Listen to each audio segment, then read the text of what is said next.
Class 10 chapter 3 metals and non metals. Topic है आज का extracting metals towards the top of the activity series. Enrichment of force पढ़ देते हैं हम। इसमें अब अगला टॉपिक है कि जो एक्टिविटी सीरीज में जो टॉप पर होती हैं मेटल्स, उनको किस तरह से एक्सट्रैक्ट किया जाता है। बहुत इंपॉर्टेंट है ये। जैसे पढ़ते हैं कि मेटल जो रिएक्टिविटी सीरीज है बहुत ऊपर होती है, बहुत ज़्यादा रिएक्टिव होती हैं, ये आपको सबको पता है। They can not be obtain from there compounds by heating with carbon, यानी कि इनको कार्बन के साथ गर्म करके इन मेटल्स को प्राप्त नहीं किया जा सकता। For example, carbon can not reduce the oxides of sodium, magnesium, calcium, aluminium etcetera to the respective metals.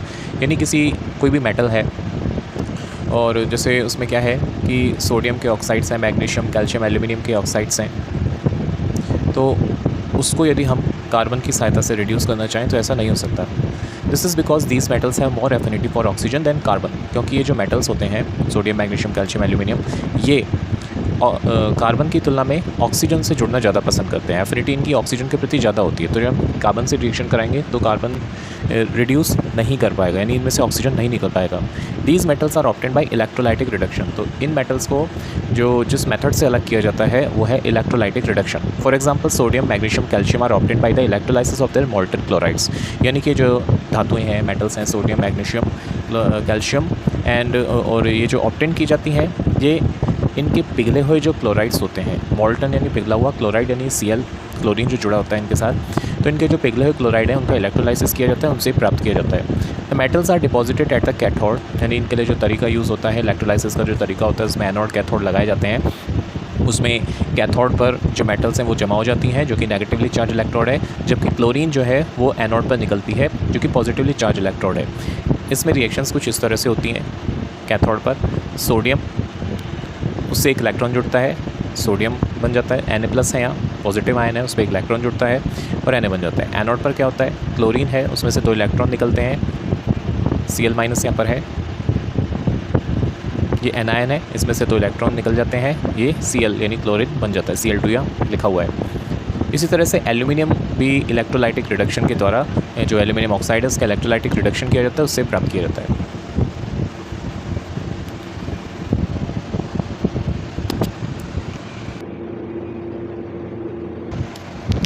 यहाँ इलेक्ट्रोलाइट रिडक्शन का एक डायग्राम है, जिसमें यहाँ पर एक कंटेनर है, बीकर है, यहाँ बर्तन ले रखा है, उसमें एक इलेक्ट्रोलाइट डाला हुआ है, यहाँ मोल्टन NaCl इसमें डाला हुआ है, पिघला हुआ NaCl, मोल्टन NaCl इसमें डाला हुआ है। उसके बाद यहाँ पर एनोड, कैथोड लगे हुए हैं और ऊपर बैटरी से जुड़ा हुआ है। ये प्लस साइड है, ये माइनस साइड है, ये एनोड है, ये कैथोड है।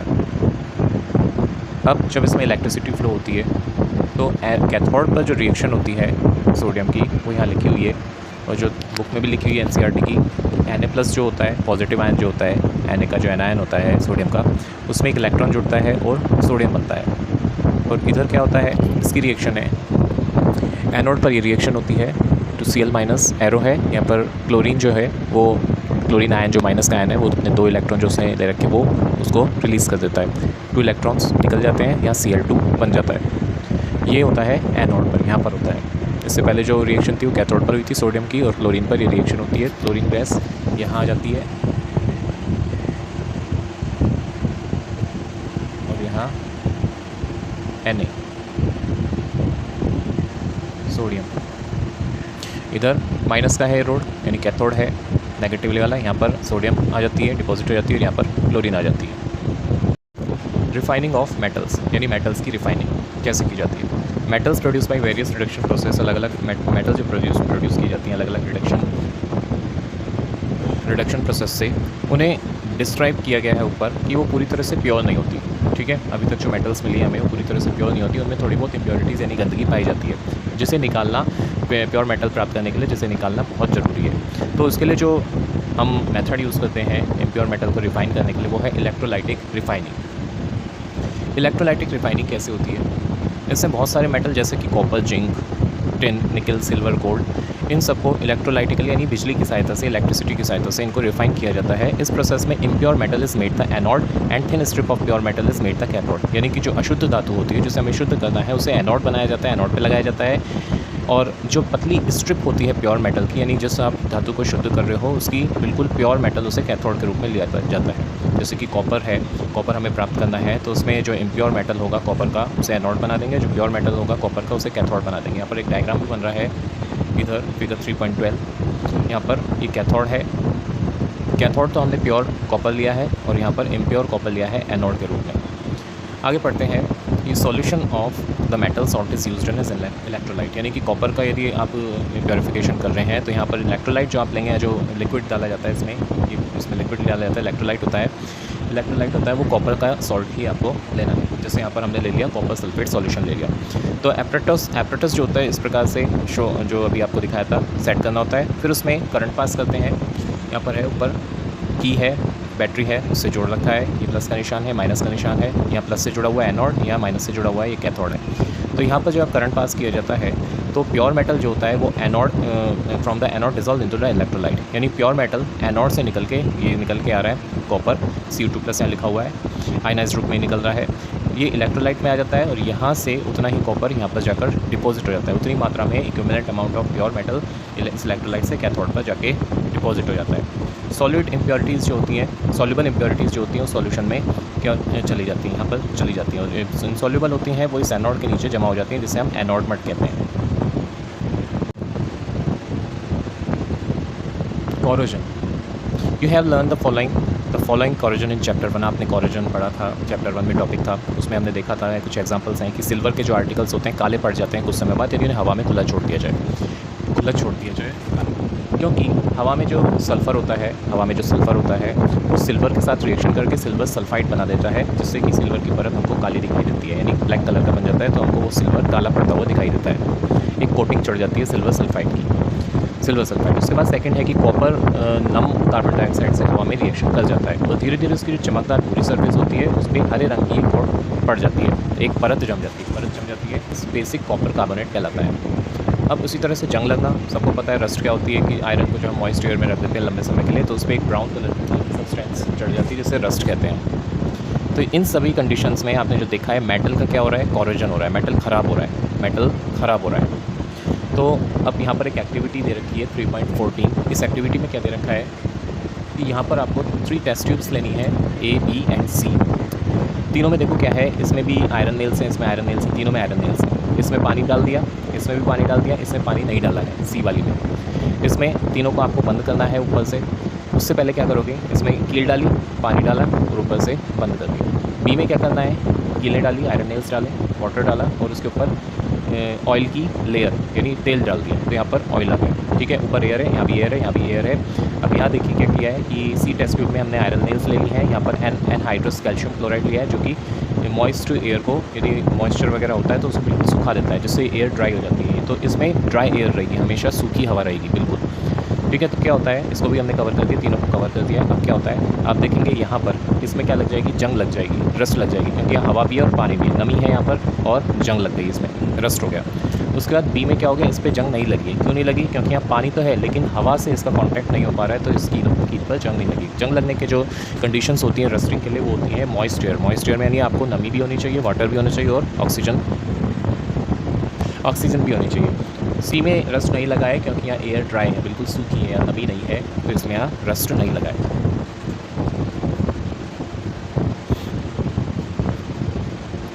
प्रिवेंशन ऑफ कोरोजन से कैसे बचाएं मेटल्स को। द रस्टिंग ऑफ आयरन, लोहे पे जंग लगने को हम इन मेथड्स के द्वारा बचा सकते हैं। सबसे पहले पेंटिंग, यानी उसे पेंट कर दिया जाता है जिससे लेयर कांटेक्ट में नहीं आती मॉइस्चर के। एक लेयर चढ़ जाती है आयरन और मॉइस्चर के बीच में एक लेयर आ जाती है पेंट की, जिससे जंग नहीं लगती है। ऑयलिंग, तेल लगाया जाता है, ग्रीज लगाया जाता है, चिकना पदार्थ होता है। गैल्वेनाइजिंग, अभी पढ़ेंगे गैल्वेनाइजेशन के बारे में। क्रोम प्लेटिंग के बाद एनोडाइजिंग और मेकिंग एलॉयज़। एनोडाइजिंग पहले हम पढ़ चुके हैं और एलॉय बनाई जाती हैं, जिसको हम डिटेल में पढ़ेंगे। Galvanisation is a method of protecting steel and iron, यानी गैल्वेनाइजेशन एक ऐसी विधि है जिसमें कि हम स्टील को, लोहे को प्रोटेक्ट करते हैं। किन से प्रोटेक्ट करते हैं, रस्टिंग से। यानी जंग लगने से बचाते हैं हम स्टील को और आयरन को।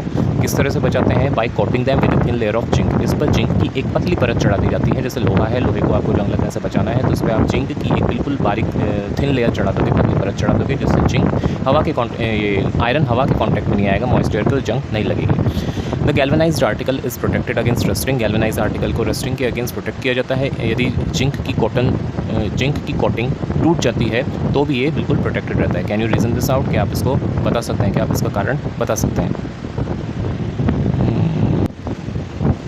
ऐसा होता है कैथोडिक प्रोटेक्शन के कारण।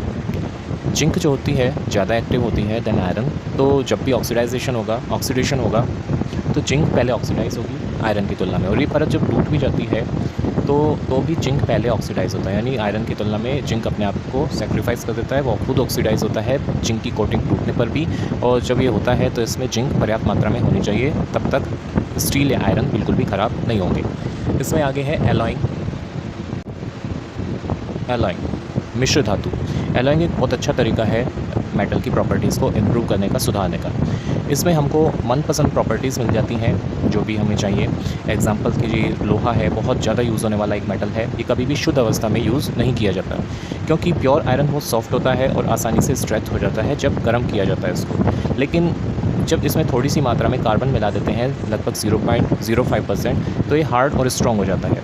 आयरन को निकल और क्रोमियम के साथ मिक्स किया जाता है, जिससे हमें स्टेनलेस स्टील मिलता है जो हार्ड होता है, उस पर होता है और उस पर जंग नहीं लगती है। तो इस प्रकार से आयरन को जब किसी दूसरे पदार्थ के साथ मिक्स किया जाता है तो उसकी प्रॉपर्टी थोड़ी सी चेंज हो जाती है।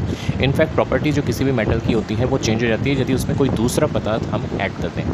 ये जो सब्सटेंस हम ऐड करते हैं किसी मेटल में, ये मेटल भी हो सकता है, नॉन मेटल भी हो सकता है, ये हो सकता है। यहाँ पर डेफिनेशन है एलॉय की। एन एलॉय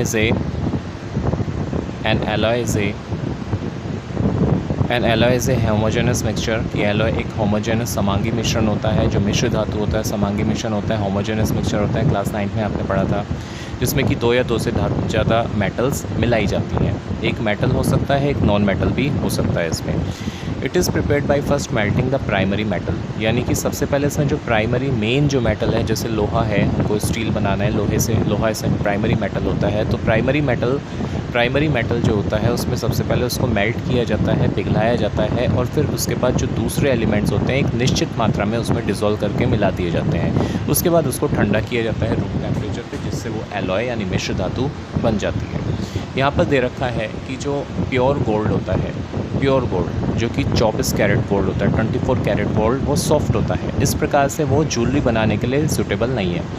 उसमें क्या किया जाता है, उसे एलॉय किया जाता है सिल्वर के साथ या कॉपर के साथ, जिससे कि वो थोड़ा सा हार्ड हो जाता है। जनरली इंडिया में 22 कैरेट का जो गोल्ड जो होता है उससे जेवरात बनाए जाते हैं, ऑर्नामेंट्स बनाए जाते हैं। इसका मतलब ये है कि 22 पार्ट्स तो उसके प्योर गोल्ड के हैं, जबकि 2 पार्ट्स उसमें एलॉय कर दिए जाते हैं, यानी कॉपर और सिल्वर मिला दिया जाता है। एक और मेटल है जो कि मरकरी है, यानी पारा।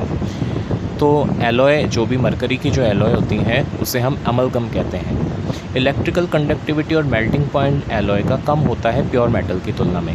एग्जाम्पल जो ब्रास पीतल है, ये कॉपर और जिंक को मिलाकर बनाया जाता है। ब्रॉन्ज कांसा जो कि कॉपर और टिन को मिलाकर बनाया जाता है, और ये इलेक्ट्रिसिटी के अच्छे कंडक्टर्स नहीं है, जबकि कॉपर का इस्तेमाल इलेक्ट्रिकल सर्किट्स बनाने में किया जाता है। सोल्डर एक एलॉय होता है लेड एंड टिन का, और इसका मेल्टिंग पॉइंट कम होता है, लो होता है, और इसका इस्तेमाल वेल्डिंग करने के लिए, इलेक्ट्रिकल वायर्स को एक साथ वेल्ड करने के लिए किया जाता है। अब आगे है the wonder of ancient Indian metallurgy, यानी भारतीय धातुकर्म जो है, प्राचीन भारतीय धातुकर्म, उसका एक वंडर। एक आयरन पिलर, लोहे का खंभा है कुतुब मीनार के पास दिल्ली में, जो कि लगभग 1600 ईयर्स पहले आयरन वर्कर्स के द्वारा बनाया गया था भारत के। उन्होंने क्या किया था, they had developed a process जिसमें कि आयरन को जंग लगने से बचाया।